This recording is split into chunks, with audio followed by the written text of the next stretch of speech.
It always comes to this.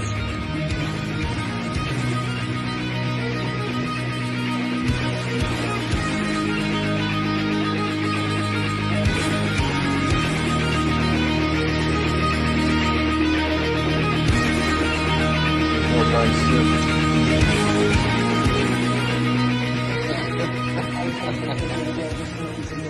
Hello there guys, back into another tattoo progress update today. Where I last left off, I had showed off the back stretch of my arm here, which is peeling today. You'll probably see.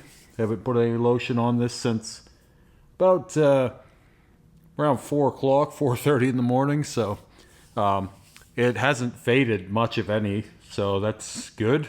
I mean, it was pretty strong as it was, but it wasn't brought up to the same color palette as the rest of the newest rework of the arm, so that was all we did there. It took about 3 hours there. I guess that was 3 days ago, so about on time for me for peeling. Yeah, I think next week we're going to be heading down around the claw here and various parts of the lower forearm and stuff like that, so of course that could change. It kind of goes with the whims. There's still some stuff to do for sure. We didn't finish this chunk in here. We did parts of it, but Rick was kind of in and out of that when we were doing this. And then he had talked about bringing some more tones through the yellows and stuff like that up here on the top. So yeah, we'll see what happens with that. It was a good session overall, and you know, I always say I could go to the gym after I get tattooed by Rick, so you know, that's always the case. It's like immediately within an hour or so there's no pain, and then I almost forget that I've been tattooed pretty much immediately after the session. So yeah, it's people would assume that my life must be just hell healing tattoos all the time. Like people always ask me how I can deal with it, and the reality is, like, I barely notice it. I had a 3-hour session here earlier today, and I already have very little to no pain. Obviously, I'm not going swimming right after, and I'm not going to be, you know, rubbing it up against something crazy or, you know, scratching my chest immediately or something like that. But, you know, it's kind of like my mind stops focusing on it, and maybe it never really even begins to focus on it anymore. But the mental focus around pain is gone immediately after the session. And even during a session, I'm usually in my head thinking, I'm running out of clock as soon as the session begins. So the minute you start getting tattooed, you're basically done getting tattooed. All you have really is the future and the build to the next session, or I believe in life in general. The minute you approach the moment is over. And it's a good and bad way to look at things, right? But it is my way of looking at things, and I feel like once you start feeling that way and kind of rationalizing things that way, the worst and the best times both take a hit. It's a double-edged sword, but I've realized enough that the worst feelings in life, they don't last long, and the best feelings of life don't last long enough either.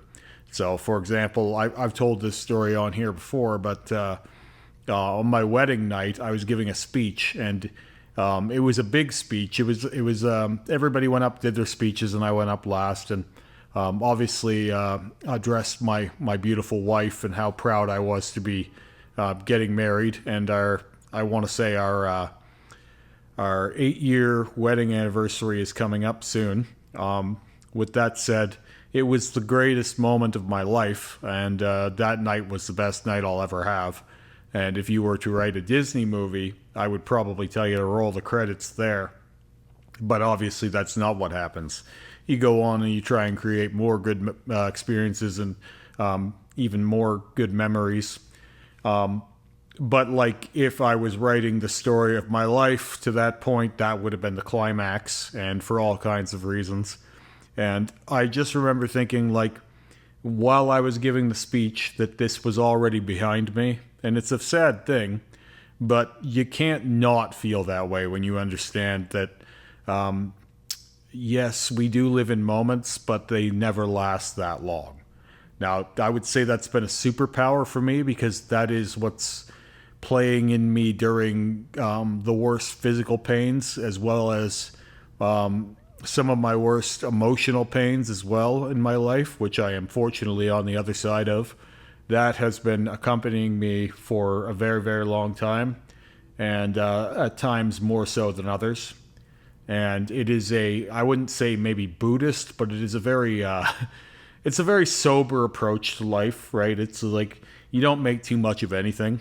Like nothing that we're thinking is so important this moment is really going to be that important long term. That is to say, I prioritize well-being over potential gain in the moment that will only last you that hour or whatever. And I don't really dread any one single setback or hard time that you might come upon in a day. Because when you prioritize a well-being, it's like, I don't enjoy doing this today, but I enjoy doing this in general, right? So a 3-hour block, a period where you may suffer, and it may even be more than what most people would endure. Just given the amount of layers that I have now, I would imagine that does make things more painful. The mental state around it is, no matter what this feels like, it's not going to last long. And when you go into it with that kind of software running, it becomes the case that you can endure anything, right? That was what I took with me into I would say the deepest pain that I've ever felt physically was the full first pass blackout. The second pass is up there too, but that one, because it was such a new concept, the second time I'd already been there, so I kind of already was armed with some knowledge of what it was going to be like, and we moved faster. The first pass always takes more work to pack. I found new depths of just exactly, I knew I could tolerate discomfort to a large degree, but what I found out that day was that there's just about nothing physically uncomfortable enough to break me, and I had assumed that was the case, but it was, if anything at all, it was a reminder and also an affirmation of that.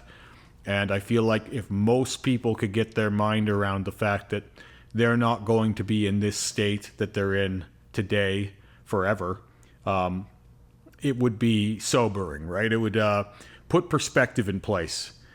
If you could deal with a day of suffering to have a week of happiness, would you do it? And the answer for me is always yes, right? It's always yes. And if your suffering could benefit a loved one for an hour or two, then the answer is always yes, right? I remember being in the car with my mother many, many years ago when I was already running this software, and my younger brother wanted to go do something, and she was refusing to take him, and I would have only taken her 5 minutes.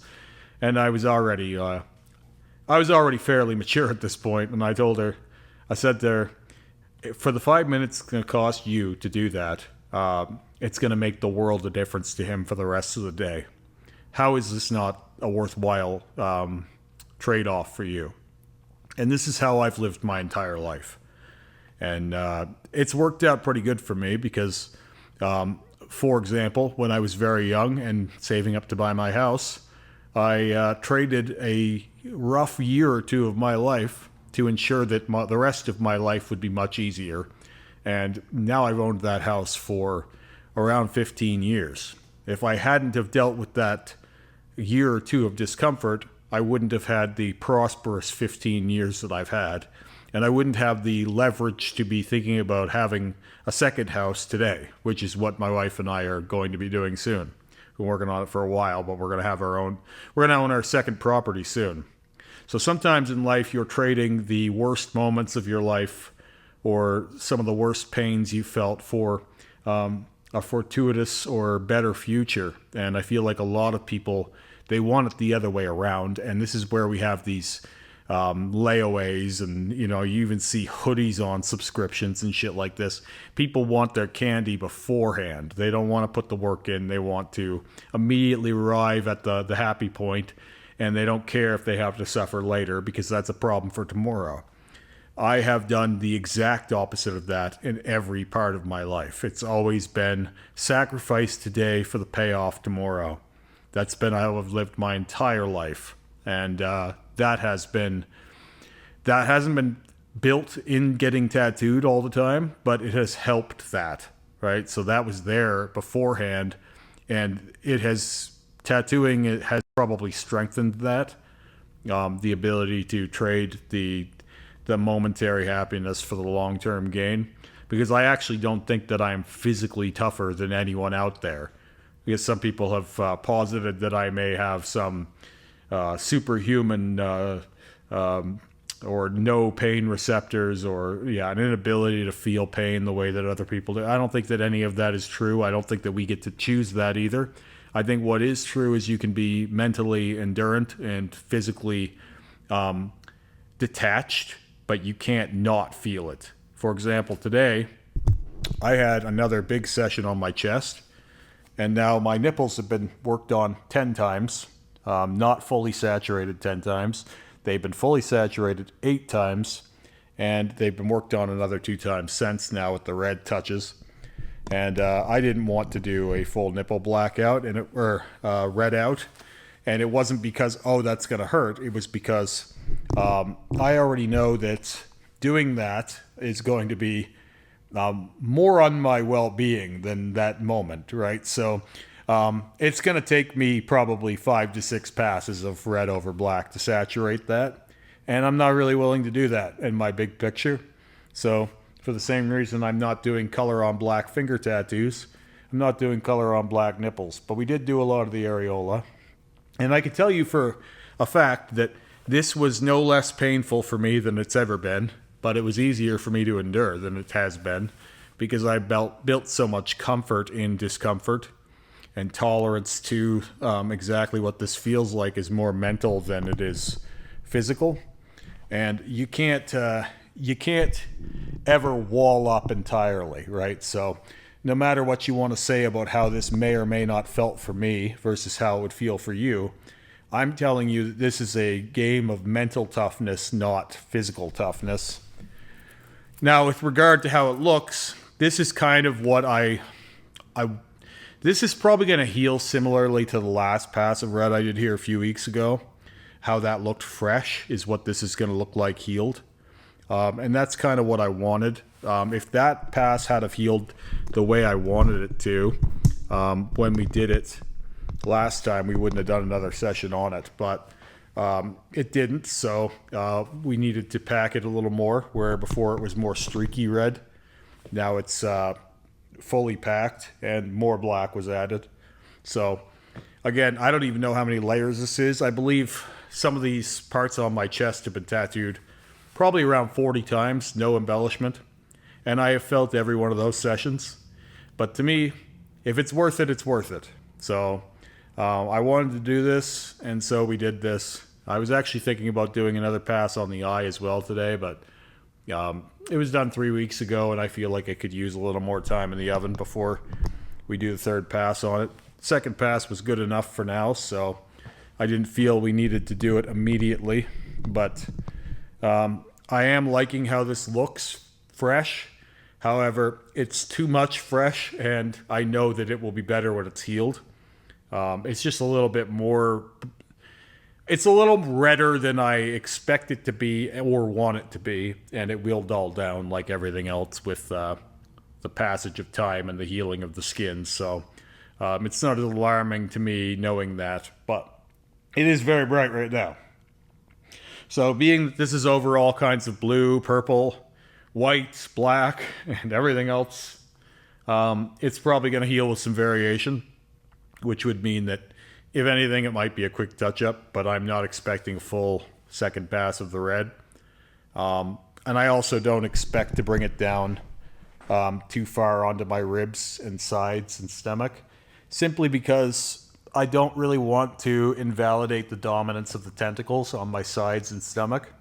I want them to be the foreground elements, and if we did this red around them, these eyes kind of go away a little bit. We had to, for example, shade around the tongue here with black so that it didn't vanish on both sides.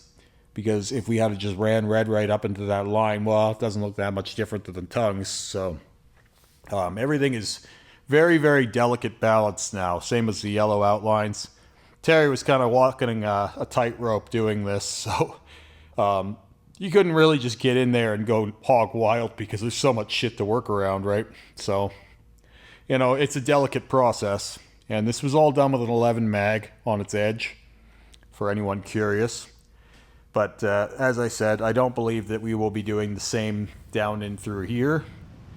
There is room to do another pass on a couple of the tentacles. I don't think that this one would need to be done because it stayed exactly as it is. These ones more or less have as well. Now it's been over a year since they've been color, and they're holding up good. I understand that they could be as bright as the chest piece, so it is a possibility that I'll do that later in the year or early next year. They will likely be done again, though, just because I know what's out there and what's available to me in terms of color saturation.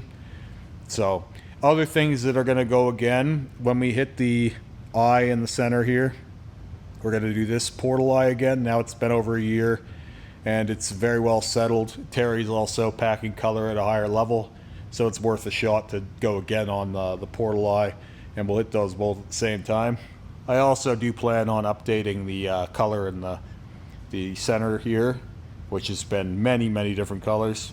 It's again the same thing as the portal. I think it could be better and more vibrant than it is. It's done what I wanted it to for the time, but it can be like everything else, brought up to snuff. So, but this is probably the best version of my overall chest area that I've ever had, and this is very in line with the direction that this whole torso project has gone, and brighter and bolder is kind of what I'm doing now. So it was the right time and the right moment for this. I think if I had done this earlier in the journey, if I had been able to, because this has been facilitated by the lightening of all the colors prior to it, same as this was, I think it would have probably been too much. This has very much been a process of kind of gradually increasing my tolerance with color on black and getting brighter. So this is not the fastest road to this result by any means.